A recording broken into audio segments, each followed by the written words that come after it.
ओम नमो भगवते वासुदेवाय।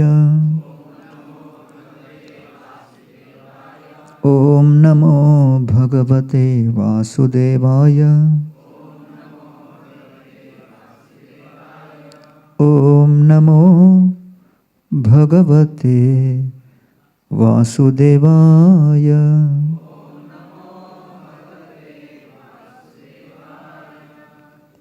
ओम अज्ञानतिमिरन्धस्य ज्ञानाञ्जनशलाकया चक्षुरुन्मिलितं येन तस्मै श्रीगुरवे नमः। नम ओं विष्णुपादाय कृष्णपृष्ठाय भूतले श्रीमते भक्तिवेदांत स्वामिन् इति नामिने। नमस्ते सरस्वती देवे गौरवाणी प्रचारिणे निर्विशेष शून्यवादी पाश्चात्य देश तारिणे। जय श्री कृष्ण चैतन्य प्रभु नित्यानंद श्री अद्वैत गदाधर श्रीवासदि गौर भक्त वृंद। हरे कृष्णा कृष्णा कृष्णा हरे हरे, हरे राम राम राम हरे हरे। भरत महाराज को प्रभु रामचंद्र जी अयोध्या कांड के 100वें अध्याय में 100th चैप्टर, जिसका नाम है कच्चित सर्ग, उसमें कई संबोध कर रहे हैं। उसका हम लोग कुछ श्लोक अभी पढ़ लेते हैं। 209। सकच्चित ब्राह्मणो विद्वान्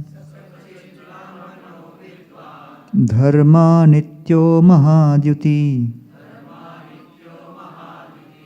इक्ष्वाकु नाम उपाध्यायो यथा बत्तात पूज्यते। मेरे प्रिय पुत्र, आप वशिष्ठ जैसे महात्माओं का, जो कि गुरुजन हैं इक्ष्वाकु कुल के, जो धर्मनिष्ठ हैं, उनकी ठीक प्रकार से सत्कार और सम्मान करते होंगे। अगला श्लोक। कच्चिन्मन्त्रयसे नैकः कच्चिन्न बभुभीषः कच्चित्ते मंत्रितो मंत्रो राष्ट्रं न परिधावति। अकेले भी कोई निर्णय नहीं लेना चाहिए, योजना नहीं बनानी चाहिए, बहुत अधिक लोगों को भी सम्मिलित करके बनाने में अर्थ नहीं। और जो भी आपने योजना बनाई उसे गुप्त रूप से रखिए। अगला। किसी भी नेता को, लीडर को अपने चरित्र को बढ़ाने के लिए क्या करना चाहिए? कच्चित निद्रावशम नैषिः कच्चित काले प्रबुध्यसे कच्चित अपर रात्रेषु चिंतयस्यर्थ नैपुणम्।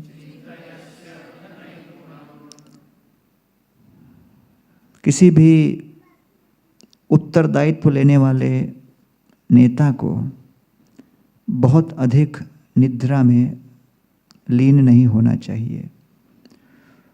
प्रातःकालीन उचित समय में उठना चाहिए। कच्चित काले प्रबुध्यसे कच्चित अपर रात्रेषु। जब रात्रि समाप्त होने लगती है, अरुणोदय की वेला निकट आने लगती है, तब उठकर क्षत्रिय राजा को दिवस भर में क्या योजना कल्याण के लिए, प्रजा के कल्याण के लिए क्या विचार कर रहे हैं, उसके ऊपर चिंतन करना चाहिए। फिर किस प्रकार के गुरुजन हमें रखने चाहिए, उस संदर्भ में 222। कच्चित सहस्रान् मूर्खाणाम् एकमिच्छसि पंडितम् पंडितो हि अर्थकृच्छ्रेषु कुर्यान् निःश्रेयसं महत्।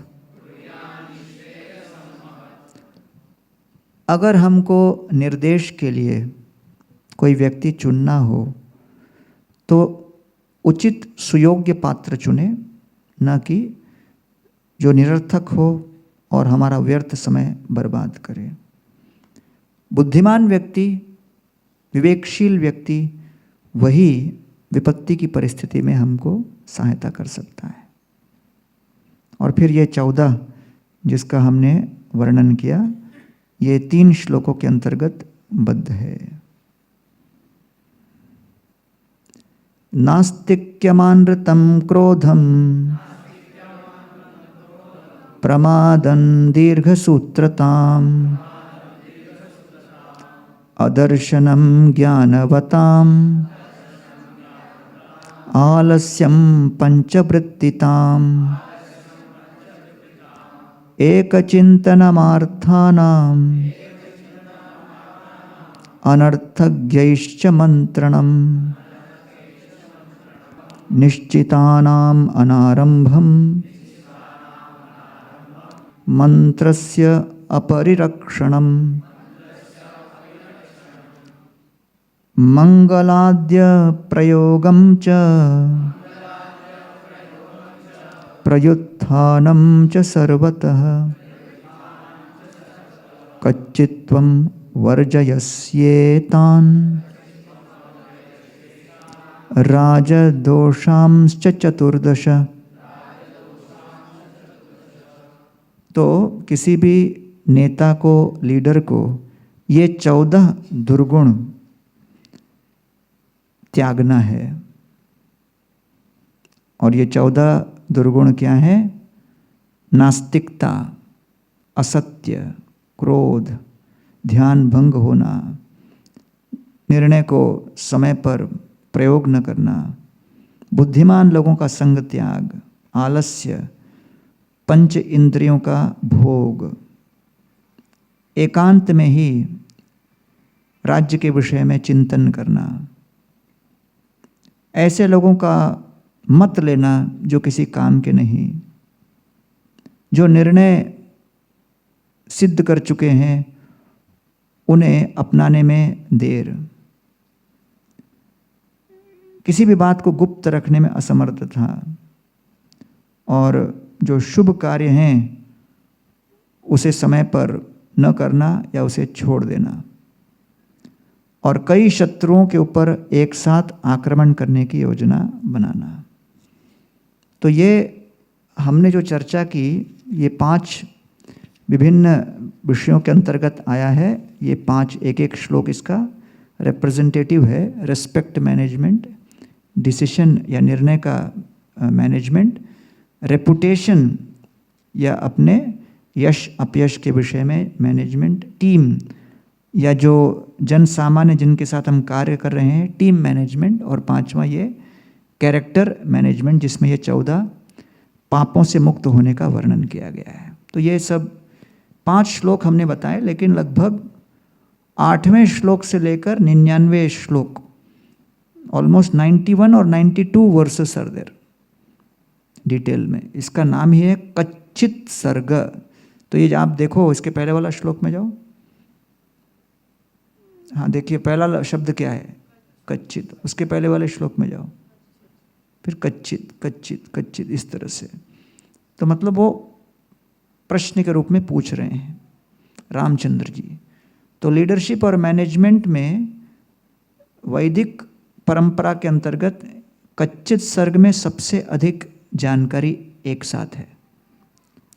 दूसरा, अनुशासन पर्व महाभारत में, और जब भीष्मदेव युधिष्ठिर महाराज को सुनाते हैं उसके अंतर्गत है। फिर चाणक्य नीति के अंतर्गत है, कुछ मनु संहिता के अंतर्गत है। इस तरह कुछ कुछ स्थानों पर वैदिक दृष्टिकोण से नेतृत्व का क्या वर्णन है और क्या समझ है, इन सब स्रोतों में आपको मिलेगा। अगर आप लोगों को जानकारी चाहिए तो आप पर्सनली अपना रिसर्च कर सकते हैं। तो आगे हम कथा को बढ़ाते हैं कि भरत महाराज और रामचंद्र दोनों रामचंद्र के लक्ष्मण के द्वारा बनाए हुए कुटिया में चित्रकूट में चर्चा कर रहे हैं।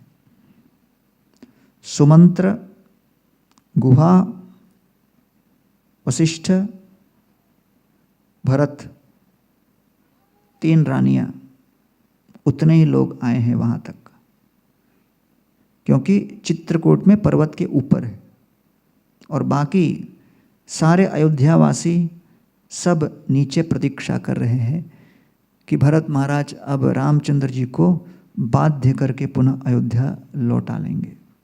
इस आशा के साथ सब प्रतीक्षा कर रहे हैं। ऊपर आश्रम में भीड़ नहीं है, इतने ही लोग हैं। अब भरत महाराज ने अपनी प्रक्रिया आरंभ की, समझाने बुझाने की, आश्वस्त कराने की। रामचंद्र कहते हैं, देखिए, इस संपूर्ण ब्रह्मांड में अगर कोई राजा है तो वो भगवान की काल शक्ति। भगवान की काल शक्ति का कोई विरोध नहीं कर सकता। और जैसे छोटा सा बच्चा एक गेंद को लेकर खेलता है और कभी 2 गेंद को लेकर एक एक हाथ में उछाल के उसको पकड़ता है, उसी प्रकार भगवान अपनी काल शक्ति भी सूर्य और चंद्र 2 गेंद की तरह लेकर यूं उछालते हैं। सूर्योदय हुआ, सूर्य अस्त हुआ, चंद्र उगा, चंद्र का अस्त हुआ। इस तरह भगवान की काल शक्ति लगातार चलती रहती है। रामचंद्र कहते हैं, सामान्य व्यक्ति, बद्ध जीव संपत्ति की आकांक्षा करता है, लेकिन बुद्धिमान व्यक्ति जिसे सत्संग साधु संग प्राप्त है वो इस बात को समझ जाता है कि हम सभी के जीवन में दैव का प्रभाव होगा, इसलिए दैव के आक्रमण होने पर भी धर्म का पालन हमें करना है। तो दैव और धर्म दोनों की पटरी को लेकर हमें चलना आवश्यक है। तो इसलिए बड़े सुंदर शब्दों में भागवत पुराण में भीष्म पितामह जब पांडवों को देखते तो कहते हैं, यत्र धर्म सुतो राजा गदा पाणिर्बृकोदर कृष्णो स्त्री गांडीवम चापम सुहृत कृष्णस्ततो विपत्। पांडवों के परिवार को देखकर कोई भी सामान्य व्यक्ति सोचेगा कितना आदर्श परिवार है ये। सारी समुचित शक्तियां एक ही परिवार के अंदर विद्यमान है।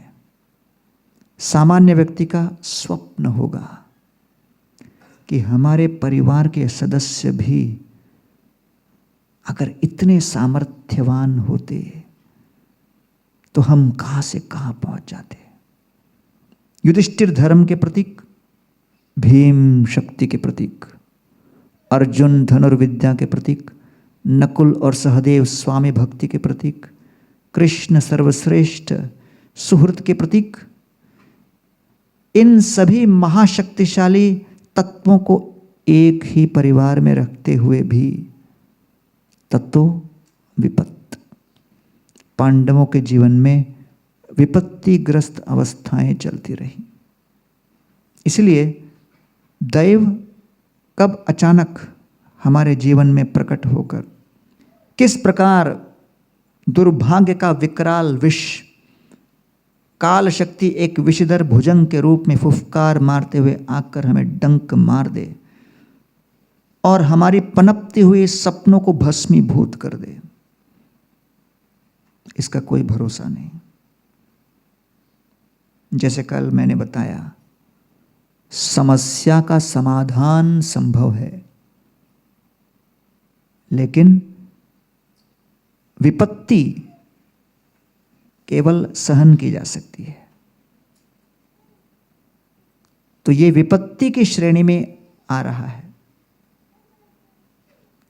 अब रामचंद्र जी समझाते हुए आगे कहते हैं, देखिए, आप लोगों को लगता होगा कि दशरथ महाराज ही मेरे इस वनवास के कारण हैं। आप में से कई लोगों को विचार आता होगा कि दशरथ महाराज बड़े क्रूर निकले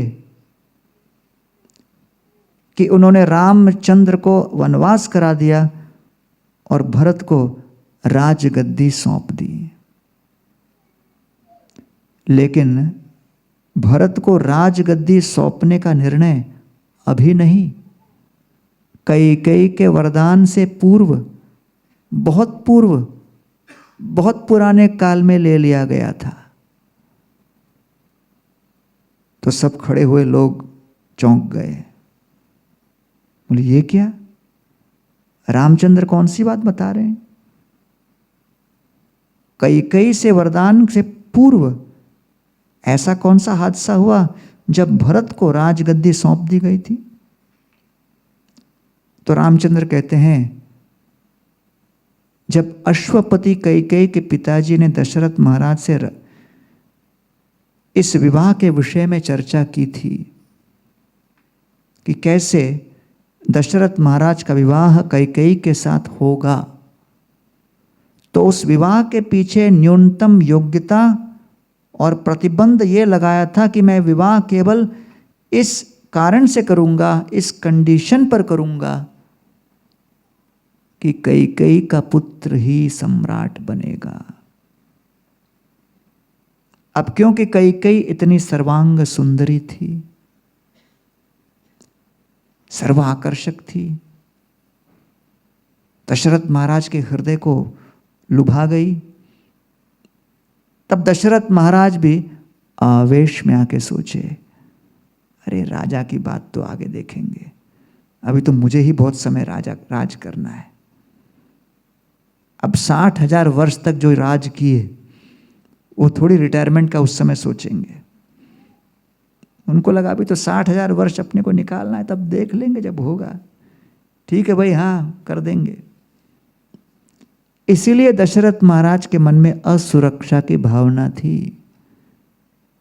कि अगर हमने अश्वपति को निमंत्रण दे दिया तो वो आकर ऑब्जेक्शन उठाएगा, इसलिए झटपट अगले ही दिन अनाउंसमेंट करना चाहते थे, घोषणा करना चाहते थे। तो जैसे ही कैकेयी ने सुना, वो बहुत प्रसन्न हो गई कि मैं इतनी बड़ी दोषी नहीं हूं, ये पहले से ही कोई योजना बनी थी। कभी कभी हम बहुत अपने आप को बुरा महसूस करते हैं ना कि हमने ये गलती कर दी, ये कर दी, फिर मालूम पड़ता है किसी और ने भी किया, तो हमको अच्छा लगता है कि अपन अकेले नहीं पिट रहे हैं, और भी साथ है कोई। तो कैकेयी बड़ी प्रसन्न हुई कि ओहो हो, तो ये तो पहले ही बहुत कुछ हो गया था, तो इसलिए शायद ये सब कुछ करवाया जा रहा है हमारे माध्यम से। सुमंत्र सोचकर आश्चर्यचकित रह गए, क्योंकि ये जानकारी केवल सुमंत्र को थी। सुमंत्र की सबसे बड़ी शक्ति थी, जब तक आवश्यकता न पड़े वो मुंह बंद रख सकते थे। तो जीवन भर उनको इस बात का ज्ञान था, लेकिन चुप बैठे थे। और वो सोचने लगे, रामचंद्र जी को कैसे पता? अरे पूर्ण पुरुषोत्तम है, वेदाहम समतीतानि वर्तमानानि च भविष्यानि च भूतानि, सब कुछ जानते हैं, वर्तमान भविष्य भूत सबकी जानकारी रखते हैं। तब अब रामचंद्र जी भरत महाराज को समझाने का प्रयास करते हैं। भरत, पुत्र शब्द का अर्थ क्या है बताओ? पुत्र अर्थात वो जो पू नाम के नरक से अपने परिवार के सदस्यों को, पिता को बचाए, उसको क्या कहते हैं? पुत्र। और अगर पुत्र अपने पिता को बचाना चाहे तो न्यूनतम योग्यता क्या है? पिता के आदेश को पालन करना।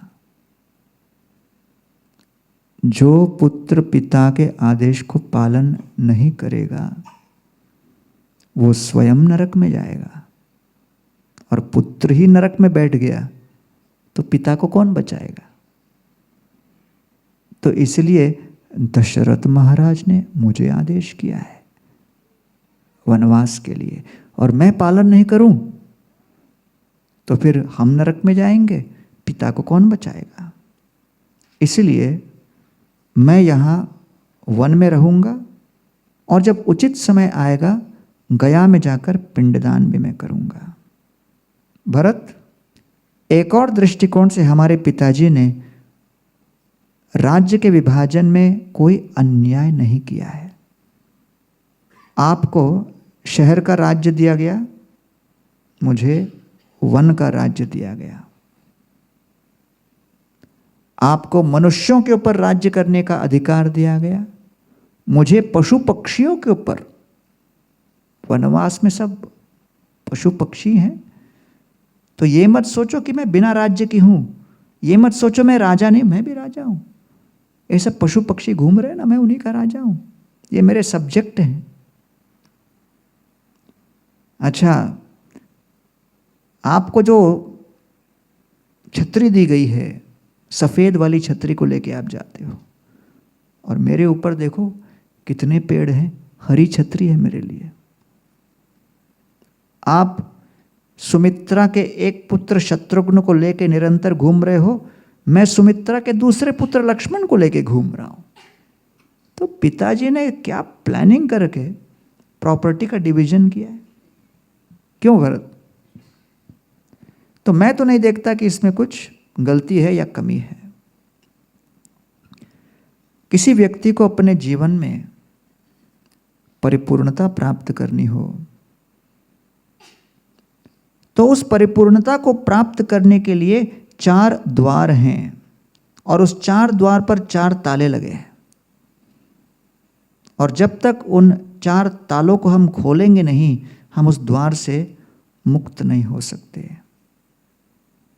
इच्छा रूपी ताला शांति रूपी द्वार को बंद करके रखी है, अज्ञान रूपी ताला मनन रूपी द्वार को बंद करके रखी है, काम रूपी ताला संतोष नाम के द्वार को बंद की है, और असत्संग नाम का ताला सत्संग, साधु कृपा, साधु जनों का एकत्रित होना, उसको ताला मार के रखा है। तो अगर बचना हो तो दृढ़तापूर्वक बचना हो तो नियमित रूप से सत्संग करते हुए हम इससे बच सकते हैं। इसलिए कहा गया है, श्रीमद् भागवत अर्थानाम आस्वादय रसिकै सह। श्रीमद् भागवत का अर्थ रसिकों के साथ नियमित रूप से शिक्षा ग्रहण करनी चाहिए। सजाति आशये स्निग्धे सौधु संग स्वतोवरे।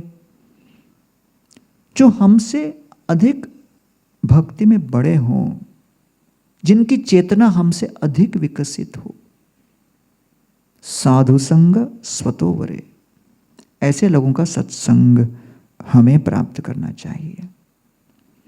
फिर रामचंद्र कहते हैं, क्षत्रिय के 4 प्रमुख उत्तरदायित्व क्या है। उत्तरदायित्व है संरक्षण। प्रथम उत्तरदायित्व, 4 नहीं, मतलब एक ही उत्तरदायित्व है संरक्षण, क्षत्रायते, टू प्रोटेक्ट। लेकिन 4 प्रकार से संरक्षण देते हैं।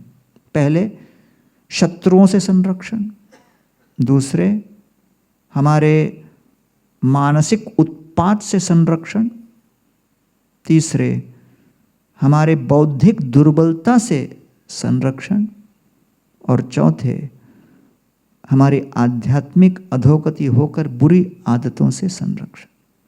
इस प्रकार संरक्षण देना नेता का, नेतृत्व का सबसे महत्वपूर्ण कर्तव्य बनता है। अगर कोई संरक्षण न दे सके तो फिर वो कभी भी अपने अधीनस्थों को आगे नहीं बढ़ा सकते। तो इसलिए हे भरत, अगर आपको अपने अधीनस्थों को संरक्षण देना है तो उनकी पीड़ा को, उनके दर्द को दूर करना पड़ेगा, ये आवश्यक है। तो प्रभुपाद जी जब अंतर्राष्ट्रीय कृष्ण भावनामृत संघ की स्थापना किए तो उन्होंने ये 4 नियम पर जोर दिया।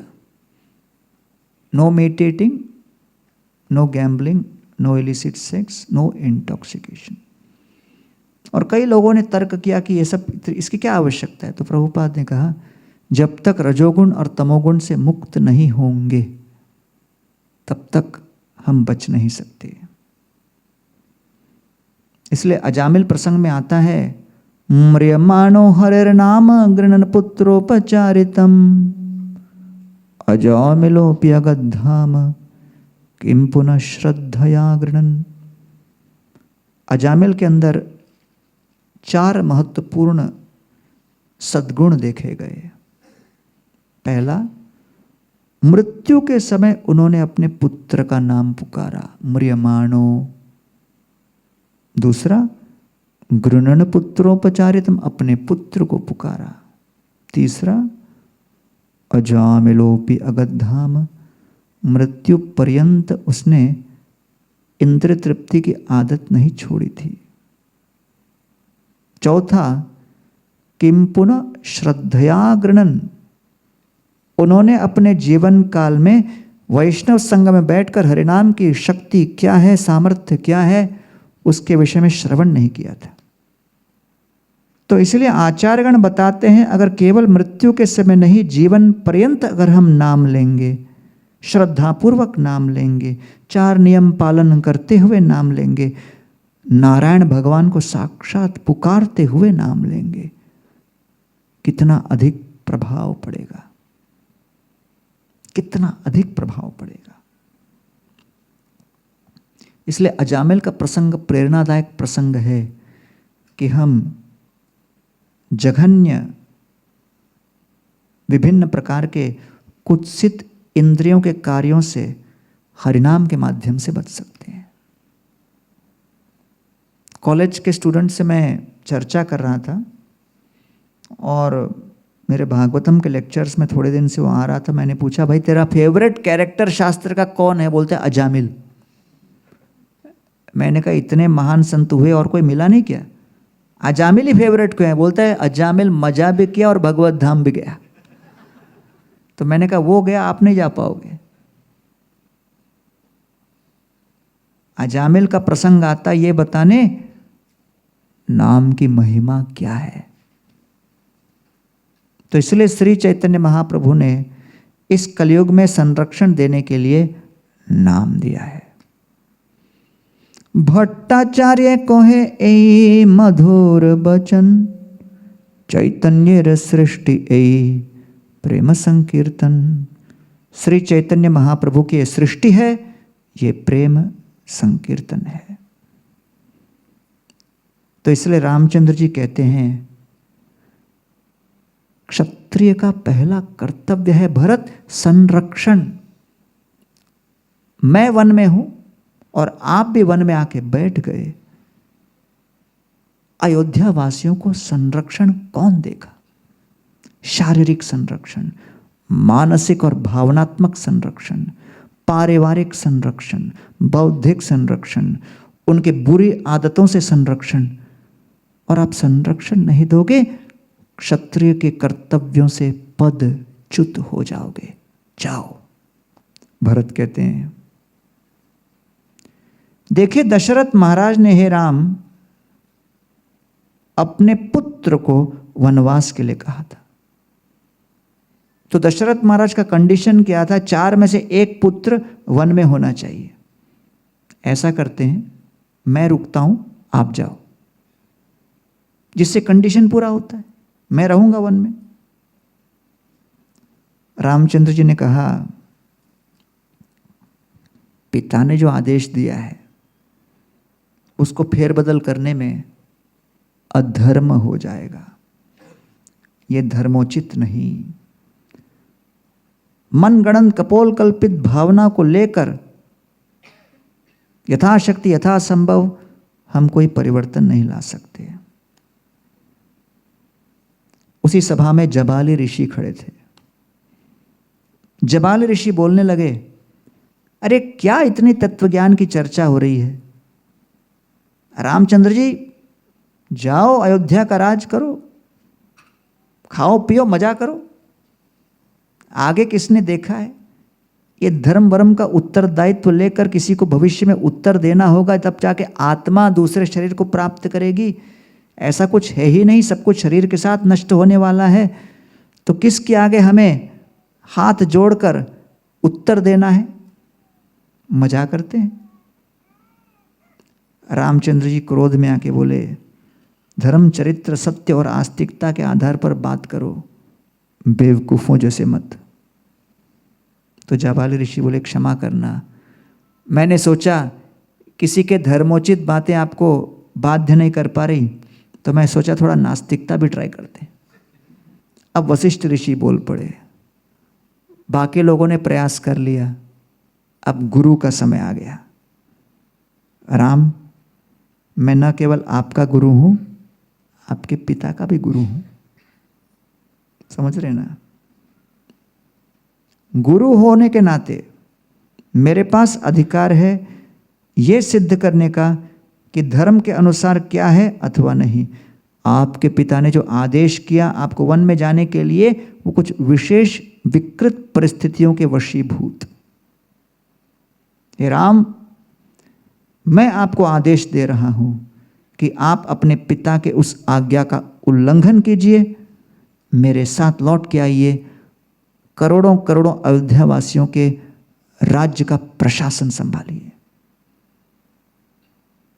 ये गुरु का आदेश है। अब लगता है तो ब्रह्मास्त्र चल गया। गुरु के आदेश को कैसे रामचंद्र नकार सकते हैं? रामचंद्र तुरंत कहते हैं, आपने जो कहा 100% उचित है, गुरु का आदेश सर्वोपरि। लेकिन मेरे पिता भी मेरे गुरु रहे, उन्होंने भी मुझे आदेश किया। अब दो गुरुजनों के बीच दो आदेश हुआ, उसमें अगर परस्पर द्वंद्व हो, विरोधाभास हो, उसमें मतभेद हो, तब क्या किया जाए? तो कहते हैं ऐसे भेद की परिस्थिति में यह देखा जाता है कि पहला आदेश किसने दिया। पहला आदेश किसका था? दशरथ का। आपका आदेश अभी रीसेंट है, इसलिए उनका आदेश कायम रहेगा। और आप वशिष्ठ शास्त्र जानते हो, आपको मैं क्या बताऊं। वशिष्ठ जी पीछे हट गए। भरत महाराज अब आगे आके कहते हैं, मृत्यु पर्यंत हम अनशन करेंगे, फास्ट टिल डेथ। रामचंद्र कहते हैं, आवेश में मत आओ, प्रायोपवेश केवल ब्राह्मणों के लिए है, क्षत्रियों के लिए नहीं। तो इसलिए क्षत्रियों का कर्तव्य बनता है कि वो युद्ध करे, कर्तव्य परायणता व्यक्त करे। अब जितने लोगों को जो जो तर्क प्रस्तुत करना था सब हो चुका, थक चुके। अब रामचंद्र कहते हैं, आगे की सभी पीढ़ियों के लिए मैं ऐलान करता हूं, घोषणा करता हूं कि चंद्रमा भले अपनी शीतलता समाप्त कर दे, हिम अपने हिमपात कराना छोड़ दे, समुद्र अपने जितने भी चारों तरफ उनकी रेखा है उस सीमा को पार कर दे, लेकिन मैं कभी अपने शब्दों को असत्य में मिश्रित होने नहीं दूंगा। मेरे शब्द हमेशा सार्थक रहेंगे, सत्यहित रहेंगे। अब भरत महाराज हारे नहीं, एक लास्ट उपाय उनके पास था। भरत महाराज पर्वत के ऊपर जाकर नीचे जो जनता खड़ी थी उनको पुकारे कि भाई हम लोग सब फेल हो गए। व्यक्तिगत रूप से प्रेम पूर्वक बहुत कुछ तर्क देने का प्रयास किया, लेकिन रामचंद्र जी मानने को तैयार नहीं। अब आप लोग नीचे बैठ के चुपचाप खड़े रहोगे तो रामचंद्र जी बाजी जीत जाएंगे। इसलिए हम लोगों के इक्ष्वाकु कुल में ये प्रथा है कि सभी राजागण प्रजा के साथ विचार विमर्श करने के बाद ही निर्णय ले। दशरथ महाराज ने ऐसा कोई विचार विमर्श नहीं किया था, इसलिए उनका वो निर्णय और उनका वो आदेश अपूर्ण है। इसलिए आप तुरंत आइए और रामचंद्र जी को समझाइए। तो जनता के प्रतिनिधि आते हैं। जनता के प्रतिनिधि आकर कहते हैं, हम रामचंद्र को भली भांति जानते हैं, वो जानते हैं क्या धर्म है क्या अधर्म है। हो सकता है रामचंद्र जो करे वो हमारे लिए बड़ा ही दुष्कर हो, कठिन हो, लेकिन हम अनुमति देते हैं कि रामचंद्र जी अपने वचनबद्ध होकर जो उनको निर्णय लेने की इच्छा हो वो इच्छा करे और इच्छा व्यक्त करे। अगर उनको वन में वनवास बिताना हो, पिता के आदेश को पालन करना हो, हम उनको और बाध्य नहीं करेंगे। भरत महाराज घबरा गए, अरे जनता भी उनके साथ है, मतलब बहुमत के साथ रामचंद्र जी को वनवास का आशीर्वाद मिला। तो उस समय रामचंद्र जी कहने लगे, भरत, इतनी देर मैंने जो कुछ कहा है और जब प्रजा ने अब कुछ शब्दों को व्यक्त किया, इन दोनों बातों को लेकर मनन कीजिए, विचार कीजिए, चिंतन कीजिए। भावावेश में आकर निर्णय मत लीजिए, चिंतनशील अवस्था में निर्णय लीजिए। और 14 वर्ष की तो बात है, 14 वर्ष में वनवास में रहूंगा, आप जाकर अयोध्या की राजनगरी को राज्य की, और तब 14 वर्ष के पश्चात मैं लौट आऊंगा। तो अब वर्णन आ रहा है, जैसे ही रामचंद्र जी ने अंतिम निर्णय सूचना दे दी, भरत तो अप्रसन्न थे, वशिष्ठ और बाकी अन्य ऋषि भी कुपित थे, असंतुष्ट थे, लेकिन सबसे जोर जोर से मुस्कुरा रहे थे, हंस रहे थे, एक दूसरे की पीठ थपथपी कर रहे थे कि अरे रामचंद्र वनवास जा ही रहे हैं। कौन मजा ले रहे थे? देवता, क्योंकि देवता प्रसन्न हो गए और ऋषिगण प्रसन्न हो गए कि रामचंद्र वन में आकर वन के सारे असुरों का वध करेंगे और रावण का भी वध होगा। अब भरत महाराज के पास दूसरा कोई चारा नहीं था। लास्ट ऑप्शन वो लेके आए थे, और वो क्या था? पादुका। लकड़े की पादुका स्वर्ण जड़ित वो लेके आए और रामचंद्र जी के समक्ष नीचे रखकर कहते हैं, 14 वर्ष तक आप अयोध्या नगरी नहीं लौटोगे प्रभु, तो ये 14 वर्ष तक प्रशासन का कार्य मैं नहीं संभाल सकता। प्रशासन का भार मेरे लिए बहुत भारी होगा। आप प्रशासन संभालोगे और आपका प्रतिनिधित्व करेंगे ये पादुका। मैं केवल पादुका का सेवक बनकर नंदीग्राम में रहकर जटाजूट धारण करके, वलकल वृक्ष धारण करके मैं इस प्रकार सेवा करूंगा जैसे मैं आपका ही दास हूं। रामचंद्र जी के समक्ष ये पादुका रख दिए और तब भगवान रामचंद्र जी ने अपने दोनों पैर उस पादुका पे रख दिए। और ये वर्णन आ रहा है कि ये जो कुछ है ये पादुका के आधार पर ही सब कुछ होगा, और इसलिए मैं आपके ऊपर पूरी तरह निर्भर करता हूँ। हाँ, 23-24 112 23-24 स पादुके संप्रणम्य रामं वचनमब्रवीत् 14 हि वर्षाणि जटाचीरधरो ह्यहम् फलमूलाशनो वीर भवेयं रघुनन्दन तवागमनमाकाङ्क्षान् वसन् वै नगराद् बहिः तव पादुकयोन्यस्त राज्यं तन्त्र परन्तप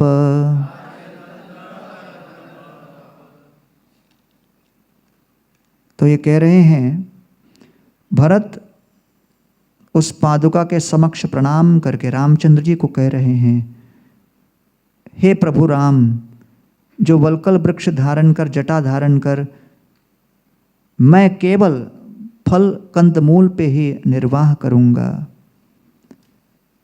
साम्राज्य के प्रशासन का संपूर्ण उत्तरदायित्व मैं इस पादुका के ऊपर छोड़ता हूं, और मैं आपके आगमन की तीव्रता से प्रतीक्षा करूंगा, और मैं अयोध्या नगरी के बाहरी सतह पर रहूंगा 14 वर्ष तक। और हां, सावधानी बरतना, अगर आपके लौटने में रंच मात्र भी विलंब हुआ तो उसका परिणाम घातक सिद्ध होगा। 26वां श्लोक। चतुर्दशे तु संपूर्णे वर्षे हनि रघोत्तम, न द्रक्ष्यामि यदि त्वां तु प्रवेक्ष्यामि हुताशनम। अरे रघुनंदन, 14 वर्ष के पश्चात अगर मैंने आपका दर्शन नहीं किया और एक दिन का भी विलंब हुआ तो मैं अग्नि प्रवेश करके अपना जीवन समाप्त कर दूंगा। तो ये भरत महाराज का संकल्प था। रामचंद्र जाते जाते भरत महाराज और शत्रुघ्न को आलिंगन किए, आलिंगन करके अंतिम आदेश दिए। और अंतिम आदेश क्या था? कभी भी आप कैकेयी के प्रति क्रोध मत व्यक्त करना, न कभी उसका अपमान करना। भरत और शत्रुघ्न श्री रामचंद्र जी का 3 बार परिक्रमा करते हैं, प्रणाम करते हैं। फिर भरत महाराज चित्रकूट पर्वत से नीचे उतरते हैं, पादुका को अपने मस्तक पर धारण कर। और फिर जब नीचे उतरते हैं, रामचंद्र जी भी आते हैं उनके साथ। अयोध्या वासियों को, रानियों को, माताओं को आलिंगन करते हैं, प्रेम व्यक्त करते हैं। सबसे अधिक प्रेम उन्होंने कैकेयी को दिया। तब अंतिम श्लोक आया है इस प्रसंग में कि जब किसी ने भरत महाराज को पूछा, लक्ष्मण का तो कितना सौभाग्य है, निरंतर रामचंद्र जी के साथ सेवा में रत हैं, उनके जीवन में कोई अपयश का कलंक नहीं लगा। आपके जीवन में आप हस्तक्षेप न करते हुए, आपका उत्तरदायित्व न होते हुए, आपके द्वारा प्रेरणा न प्राप्त करते हुए भी आपके ऊपर इतना अपयश, इतना कलंक, ऐसा कैसे? आपके जीवन में इस प्रकार कलंकित होने का दुर्भाग्य कैसे आया? तब भरत महाराज ये श्लोक कहते हैं, न मंतराय न च मातरस्य दोषो न राजन् न च राघवस्य मत्पापमेवात्र निमित्तमासीत् वनप्रवेशे रघुनंदनस्य।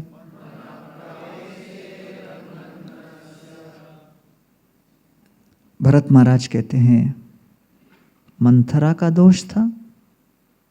नहीं, वो तो एक सामान्य दासी है, समाज के निचले वर्ग से है। सामाजिक औपचारिकताओं के विषय में उसको क्या पता? ऐसी अश्लील महिला से क्या हम संस्कार की अपेक्षा कर सकते हैं? नहीं, मंथरा है, उसको कौन दोष देगा? न च मातरस्य, कैकेयी को दोष दें? क्या करें, पुत्र स्नेह के मोह में वो अंधी हो गई थी, नेत्रहीन हो गई थी, दृष्टिहीन हो गई थी। दोषो न राजन, क्या दशरथ महाराज को आरोपित करें? नहीं, क्योंकि उन्होंने भी कैकेयी को कौन से जमाने में क्या वचन दे दिया था। अब इक्ष्वाकु कुल नंदन होते हुए वो अपने व्रत के पीछे तो नहीं हट सकते थे। दोषो न राजन, तो फिर क्या रामचंद्र का दोष है क्या? न च राघवस्य, अरे वो तो आज्ञाकारी पुत्र की भांति जैसे पिता ने आदेश किया तुरंत जाने के लिए तैयार हो गए, उनको कौन दोष दे सकता है? तो फिर दोषी कौन? मत पापमेवात्र निमित्तमासीत, अरे मेरे जीवन के कोटि कोटि जन्मों के पाप का घड़ा यहां फूट गया और कुछ नहीं। इसलिए हम इस वन में प्रवेश कर रहे हैं। तो इस संपूर्ण भरत मिलाप प्रसंग से, राम भरत मिलाप प्रसंग से सबसे जो प्रेरणादायक तत्व ये है कि भरत महाराज सहनशीलता के प्रतीक हैं। किसके प्रतीक हैं? सहनशीलता। और सहन करने की क्षमता, शक्ति और ताकत कहां से आती है? इस बात पर ध्यान देकर कि अगर सहन करेंगे तो भविष्य में इसका फल मिलेगा। तत्ते अनुकंपा सुसमीक्षमाना भुंजान एव आत्मकृतम विपाकम हृत्वाक वपुर्भिर्विददा नमस्ते जीवेतयो मुक्ति पदेश दाय भाग। भगवत धाम की संपत्ति उसके लिए पिता बचा के रखते हैं। पिता अपनी वसीयत में अपने पुत्र के नाम पर भगवत धाम लिख डालते हैं। कैसे पुत्र के नाम पर? जो सहनशील हो, टॉलरेंस। तो भरत महाराज ऐसे सहनशीलता के प्रतीक हैं और इस सहनशीलता के आधार पर ही हम भगवत भक्ति में आगे बढ़ सकते हैं। चौपाटी मंदिर में जब हम लोग का हजारों लोगों की कथा होती है तो लंबी लंबी लाइनें लगती हैं और प्रसाद के लाइन में खड़ा हुआ आदमी कभी कभी चिंतित हो जाता है कि अपने को प्रसाद मिलेगा कि नहीं। यहाँ पर तो बड़े आराम से आप लोग प्रसाद ले रहे हो, कम लोग हैं, लेकिन हम लोग के मंदिर के फेस्टिवल में जब लाइन लगती है तो सबसे आशावादी व्यक्ति भी निराश हो जाता है कई बार। कभी कभी तो मालूम ही नहीं पड़ता कि प्रसाद का लाइन कौन सा है। इतने लाइन लगते हैं चौपाटी में, कभी चप्पल के लाइन में पहुंच जाते हैं। लास्ट में पहुंचते हैं प्लेट लेने, जूता मिलता है। तो उस लाइन में खड़ा खड़ा व्यक्ति जब परेशान हो जाता है, लेकिन कई बार आप लोग नहीं समझते कि जो प्रसाद वितरित करता है वो ज़्यादा चिंतित रहता है कि इन सब का होने के बाद मुझे मिलेगा क्या, और उस चिंता में वो कम मात्रा में प्रसाद देने लगता है अपने लिए बचाने के लिए। और लोग कंप्लेन करते, भाई अपने सर्वर को बोलो सब्जी चटनी की तरह दे रहा है। तो उसके उस असुरक्षा को दूर करने के लिए क्या करते हैं, उसके लिए पहले ही प्लेट बनाकर बगल में रख देते हैं। जब उसके लिए पहले ही प्लेट बन के रख देते हैं तो सेवा करते करते कभी थक जाता है, कभी पीठ दुखता है, कभी सर दर्द करता है और देखता है कि यार खत्म ही नहीं हो रहा। तो उसके मन में जब इस तरह की आशंका आती है कि आगे क्या होगा, वो अपना प्लेट देख लेता है, दृष्टिपात कर लेता है, सेवा करता रहूंगा तो भविष्य उज्जवल है। और जब उज्जवल भविष्य को देखकर जो आशा उमड़ती है, उसके बाद डबल डबल देने लगता है, लो और लो और लो। और सामने वाला कहता है अरे अपने लिए भी बचा लो भाई, वो बोलता है अरे सेवा ही तो परम धर्म है। इतना आत्मविश्वास कहाँ से आया? जब भविष्य पूरी तरह सुरक्षित लगे। तो इसलिए भगवत भक्ति एक बार आरंभ कर दिए तो भरत महाराज कह रहे हैं चाहे कितनी भी आलोचना क्यों न हो, कितने ही आक्रमण क्यों न हो, सहन करते चले जाओ। भगवत धाम अवश्य हम प्रवेश करेंगे। इस भाव के साथ हमें चलना है। इसलिए श्री चैतन्य महाप्रभु जब संकीर्तन आंदोलन आरंभ करते हैं तो हर श्रेणी के समाज के व्यक्ति को इसमें सम्मिलित होने का अवसर देते हैं। चौदिके ते सब लोक बोले हरि हरि, प्रेमावेश मध्य नृत्य करे गौर हरि। श्री चैतन्य महाप्रभु उस नृत्य के माध्यम से सभी भक्तों को दो प्रकार से आकर्षित कर रहे थे, अपने सौंदर्य से और अपने आनंद से। और श्री चैतन्य महाप्रभु उनको प्रेरित कर रहे थे कि ह नाचे के ह गाए श्री कृष्ण गोपाल, प्रेमे ते भासिल लोक स्त्री वृद्ध अबाल। समाज के किसी भी वर्ग का व्यक्ति हो, नाम संकीर्तन में भाग ले सकता है। और श्री चैतन्य महाप्रभु ने ये हरिनाम संकीर्तन दक्षिण भारत में उद्घाटन किया। नवद्वीप ऐ शक्ति न कोयला प्रकाशे, से शक्ति प्रकाशी निस्तारिला दक्षिण देशे। नवद्वीप में इसका उद्घाटन नहीं किया, दक्षिण भारत में किया, क्योंकि नवद्वीप में लोग अनुकूल भाव से उसको स्वीकार करने के लिए तैयार नहीं थे। भरत महाराज के चित्रकूट से जाने के पश्चात राम और सीता चट्टान पर एक दिन बैठे हैं। अचानक इंद्र का पुत्र जयंत एक कौवे का रूप धारण करके वहां आता है। रामचंद्र जी सीता देवी के गोद पर लेटे हुए हैं आंखें बंद करके, और जयंत आकर सीता मैया के शरीर पर छेड़खानी करता है, उनके वक्ष स्थल को चोंच मारने का प्रयास करता है। और तब रक्त की बूंदें रामचंद्र को टपकती हैं और वो क्रोधावेश में आकर उठते हैं और जयंत को देखकर, इतना बड़ा अपराध करता हुआ देखकर, एक घास का तिनका लेकर उस घास के तिनके को ब्रह्मास्त्र में परिवर्तित करके उस जयंत के ऊपर फेंकते हैं। वो जयंत पूरे ब्रह्मांड में भ्रमण करने लगता है। उसको लगता है कि भाई मेरे पिता कौन है, इंद्र बचा लेंगे। इंद्र के पास जाते हैं, इंद्र बोलते क्या बात है। जयंत बताते पीछे। पीछे क्या? वो रामचंद्र ने फेंका हुआ ब्रह्मास्त्र। इंद्र कहते प्रणाम बेटा, आगे जाओ, मुझे जान प्यारी है। जयंत बोला अरे पिता लेकिन कुछ नहीं, आप जो भी हो, आपके पीछे जो है वो तो मेरा भी बाप है, आगे जाओ। आगे भागे भागे गए ब्रह्मा जी के पास। ब्रह्मा जी ने भी उनको बड़े प्रेम से सत्कार किया, लेकिन देखा पीछे कौन लगा है, आगे जाओ। शिव जी के पास गए, पूरा ब्रह्मांड भ्रमण करके किसी ने कहा भाई रामचंद्र के पास ही आत्मसमर्पण करो। वो कौवा भ्रमण करता हुआ वापस आया और जैसे ही श्री रामचंद्र जी के चरणों में आकर गिरा, सीता देवी ने देखा कि उसको प्रणाम करने की विधि भी नहीं पता, पीठ पीछा करके वो प्रणाम कर रहा है। रामचंद्र यहाँ है, उसका मुंह उस तरफ है। सीता देवी ने अपना हाथ उसके ऊपर रखा, बोला अरे मूर्ख ऐसे, और फिर तब उसने प्रणाम किया।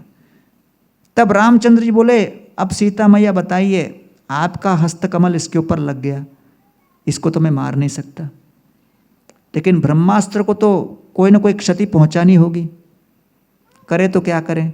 तो चलो कोई बात नहीं, इसकी एक आंख हम निकाल लेंगे। और तब जाकर उसकी एक आंख निकाली। इसलिए कौवों को कहा जाता है एक ही आंख होता है।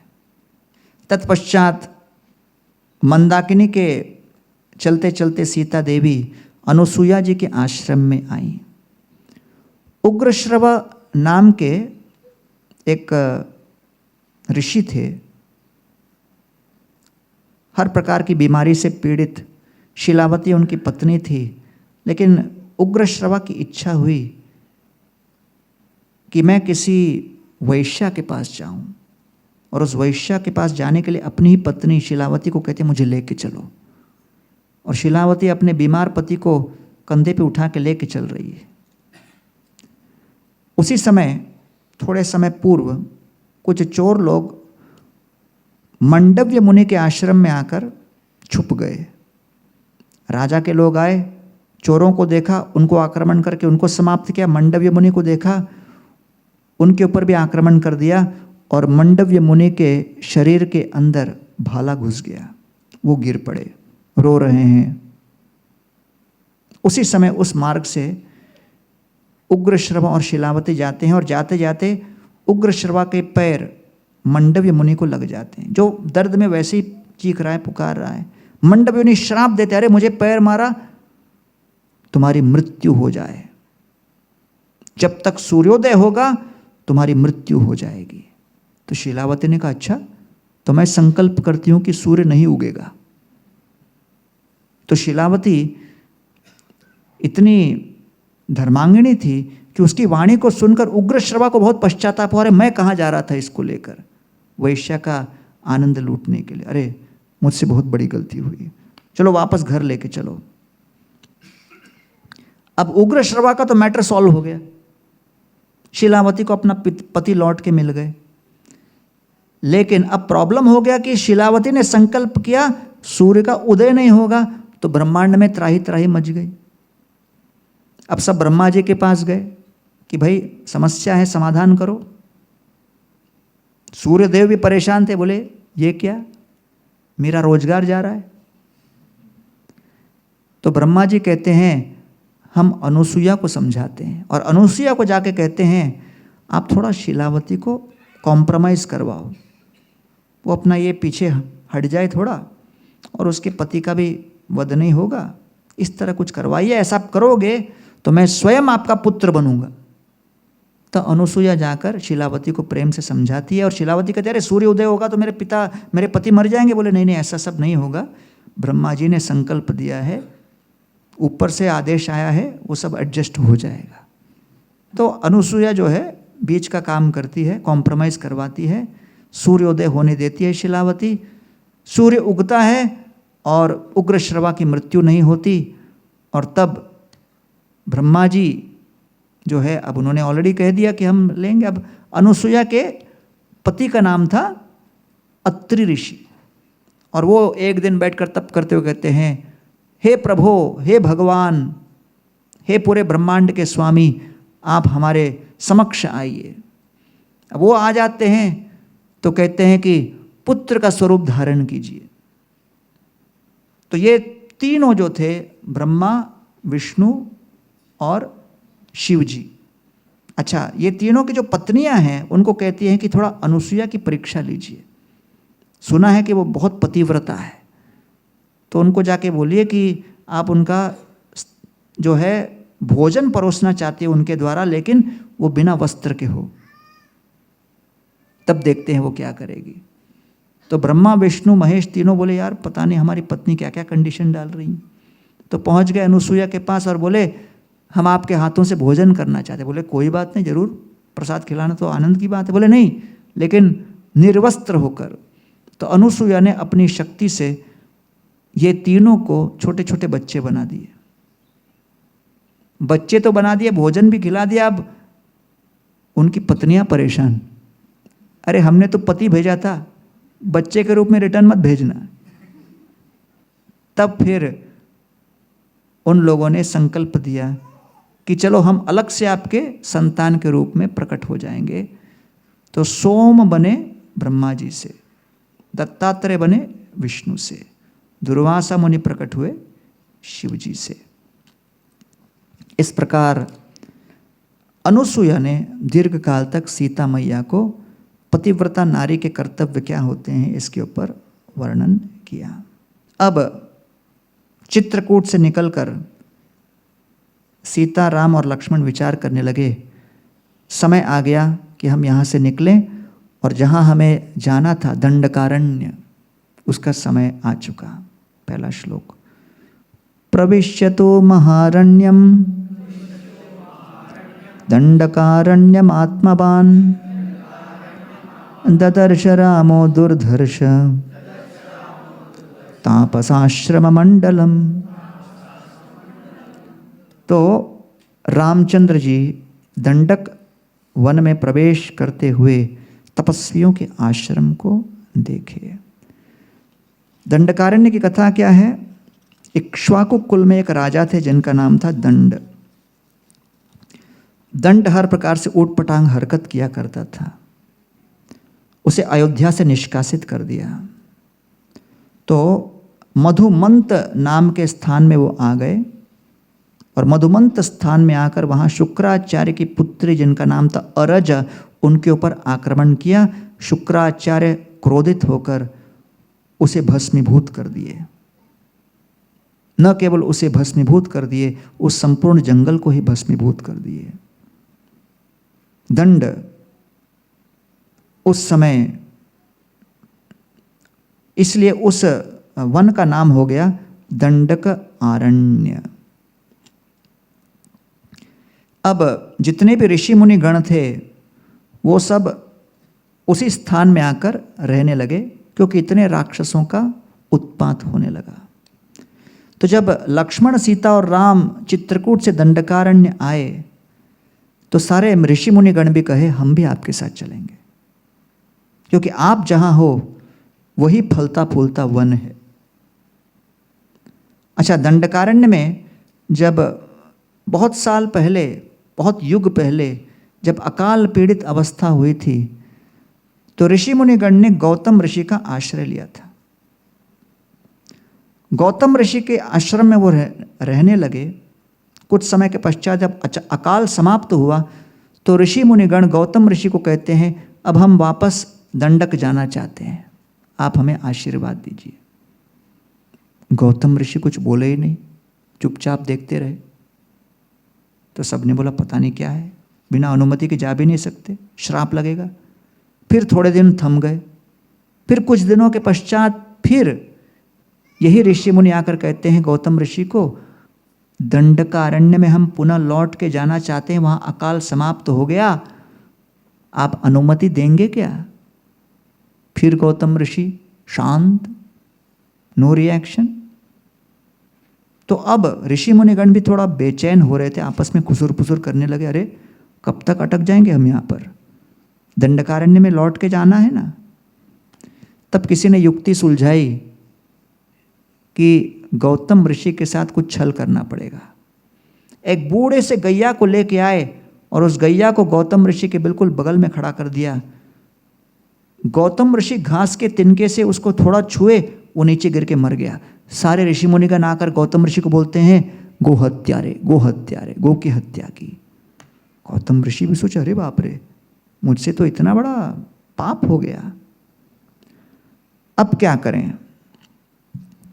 तो उस समय